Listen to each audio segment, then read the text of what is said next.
Assalamualaikum warahmatullahi wabarakatuh. Nama saya Nur Ain binti Zulkifli, bernomor metrik 049698 daripada ISM Pengajian Islam Syariah. Saya akan membentangkan kes Dr. Muhammad Asri bin Zainal Abidin lawan Ketua Pendakwa Syar'i Selangor. Kes ini dibicarakan di hadapan YAA Tan Sri Ibrahim Lembut, iaitu pengerusi, YA Datuk Aidi bin Mokhtar merangkap panel dan YA Datuk Mat Yusof bin Cheteh merangkap panel. Fakta kes ini adalah pihak pendakwa syar'i Jaiz telah menuduh perayu dalam kes atas kesalahan mengajar agama Islam tanpa tauliah di bawah Seksyen 119/1 Enakmen Pentadbiran Agama Islam Negeri Selangor 2003. Pertuduhan tersebut telah difailkan di Mahkamah Rendah Syariah Hukum Bak Timur. Kes ini telah dipindahkan ke Mahkamah Rendah Syariah di Shah Alam setelah difailkan satu permohonan di hadapan Hakim Bicara Mahkamah Rendah Syariah Hukum Bak Timur oleh Ketua Pendakwa Syar'i pada 12/11/2009 berdasarkan Seksyen 101 Enakmen Tata Cara Jenayah Negeri Selangor ETJS. Permohonan tersebut telah dilaksanakan atas alasan kes jenayah ke atas perayu.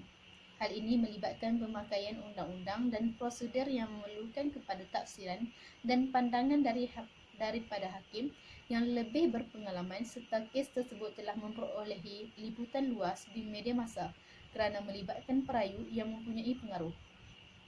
Pihak perayu telah membantah permohonan tersebut dan hujah dari kedua-dua belah pihak telah didengarkan oleh Hakim Mahkamah Rendah Syariah dan telah membuat keputusan pada 18/11/2009 dengan menolak permohonan tersebut, menolak permohonan pemindahan tersebut kerana permohonan tersebut dikatakan tidak munasabah dan tidak melibatkan isu kepentingan awam.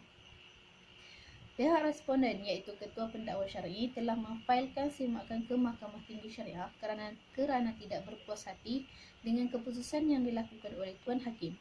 Permohonan tersebut dilaksanakan atas alasan bahawa pada pandangan pihak responden, Ketua Pendakwa Syar'i boleh memohon pemindahan kes tanpa perlu memberikan apa-apa sebab dan alasan, dan Tuan Hakim tidak mempunyai kuasa budi bicara dalam perkara ini. Hal ini berdasarkan Seksyen 101 Enakmen Tata Cara Jenayah Syariah. YA Hakim Bicara telah membuat keputusan walaupun kes tersebut disemak setelah mendengar hujah-hujah dari kedua-dua belah pihak. Kes jenayah tersebut telah dipindahkan ke Mahkamah Tinggi Syariah setelah YA Hakim Bicara telah membuat keputusan menolak keputusan Mahkamah Rendah Syariah pada 28/4/2010. Setelah memohon kebenaran dari Mahkamah Rayuan Syariah, perayu telah membuat rayuan terhadap keputusan YA Hakim Mahkamah Tinggi Syariah kerana tidak berpuas hati dengan keputusan Mahkamah Tinggi Syariah. Mahkamah Rayuan Syariah telah memberikan kebenaran untuk merayu pada 28/12/2010. Pada 7/1/2012, perayu telah memfailkan notis rayuan berdasarkan kebenaran yang diberi untuk merayu keseluruhan keputusan YA Hakim Mahkamah Tinggi Syariah yang dibuat pada 28/4/2011. Kes ini diputuskan, rayuan perayu diterima. Keputusan Mahkamah Tinggi Syariah pada 28/4/2010 yang membenarkan memindahkan kes jenayah nombor 1007138001082009 ke Mahkamah Tinggi Syariah diketepikan. Keputusan Mahkamah Rendah Syariah Daerah Gombak Timur pada 18/11/2009 yang menolak permohonan pemindahan kes oleh Ketua Pendakwa Syar'i responden dikekal dan diperkukuh. Prinsip kes ini adalah satu kes jenayah telah dikemukakan dalam mahkamah ini di antara Dr. Muhammad Asri bin Zainal Abidin, iaitu orang kena tuduh OKT lawan Ketua Pendakwa Syar'i Selangor. Pertuduhan dan pendakwaan kes ini dibuat oleh pihak pendakwa raya di bawah Seksyen 119/1 Enakmen Pentadbiran Agama Islam Negeri Selangor 2003 atas kesalahan mengajar agama Islam tanpa tauliah. Adapun perayu dalam kes ini merayu terhadap keputusan Hakim Tinggi Syariah Selangor dalam kes jenayah semakan nombor 10400300092009. Keputusan telah dibuat oleh Mahkamah Tinggi Syariah pada 28/4/2010. Berkenaan dengan kes semakan ini, Mahkamah berpuas hati bahawa permohonan yang dilakukan pemohon adalah berasas dan membuat keputusan untuk memindahkan kes ini dari Mahkamah Rendah Syariah ke Mahkamah Tinggi Syariah. Hal ini setelah hakim meneliti dengan baik permohonan pindahan kes yang difailkan oleh Ketua Pendakwa Syar'i dan menimbangkan penghujahan dari kedua-dua pihak. Oleh itu, keputusan yang dikeluarkan Hakim Mahkamah Rendah Syariah Gombak Timur pada 18/11/2009 dibatalkan. Perayu telah mengemukakan beberapa alasan rayuan. Alasan pertama, perayu mengatakan bahawa YA Hakim telah tersilap dalam memutuskan bahawa Ketua Pendakwa Syar'i dalam memiliki kuasa untuk menetapkan tempat perbicaraan ke semua kes jenayah.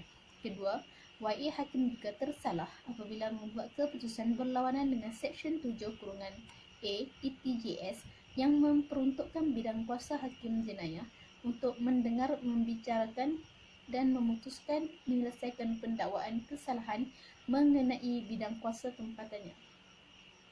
Alasan seterusnya ialah YA Hakim juga terkhilaf mengenai pentaksiran Seksyen 101 ETJS sebagai mandatori untuk Hakim Mahkamah Rendah Syariah dalam menerima apa jua permohonan KPS memindahkan kes daripada Mahkamah Rendah Syariah ke Mahkamah Tinggi Syariah.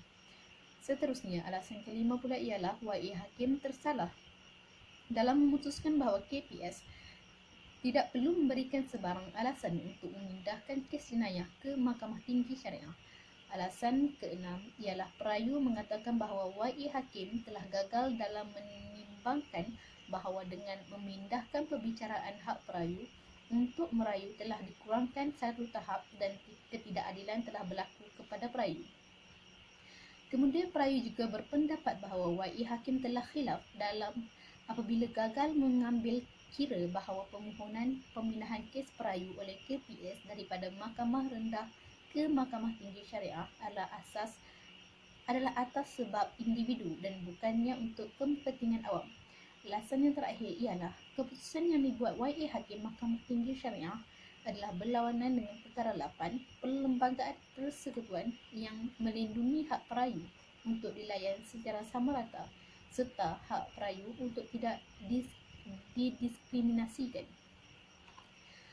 Mahkamah menyatakan bahawa alasan rayuan ke-6, 6 dan 8 tidak perlu diputuskan apa-apa kerana keputusan yang diberikan terhadap isu utama akan secara automatik menjawab alasan 6 dan 8, manakala alasan 1 hingga 5 dan 7 menunjukkan kepada dua isu iaitu sama ada menjadi satu keperluan ke atas Ketua Pendakwa Syar'i untuk mengemukakan alasan pemindahan kes apabila memohon kes dipindahkan ke Mahkamah Tinggi Syariah. Isu kedua, jika ia menjadi satu keperluan, adakah responden telah memberikan sebab dan alasan yang kukuh dalam permohonan untuk memindahkan kes ke Mahkamah Tinggi Syariah.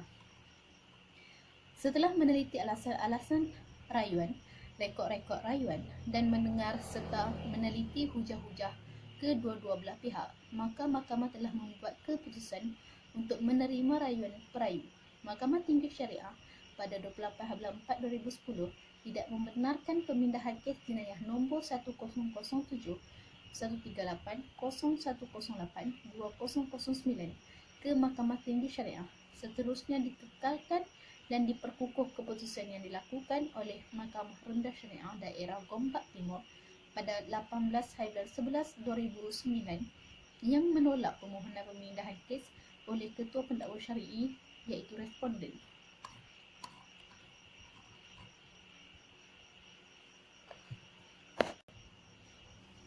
Kesimpulannya, kes ini memperihalkan mengenai satu rayuan yang dilakukan perayu OKT yang dituduh mengajar agama Islam tanpa tauliah di bawah Seksyen 119(1) Enakmen Pentadbiran Agama Islam Negeri Selangor 2003. Perayu merayu untuk membantah permohonan yang dilakukan Pendakwa Syar'i untuk memindahkan kes ini dari Mahkamah Rendah Syariah Gombak Timur ke Mahkamah Tinggi Syariah di Shah Alam. Dalam kes ini, YA Hakim menolak permohonan pemindahan kes tersebut atas sebab pihak pendakwa tidak mengemukakan alasan yang munasabah dan tepat. Jika dikemukakan alasan yang kukuh, maka permohonan tersebut dibenarkan.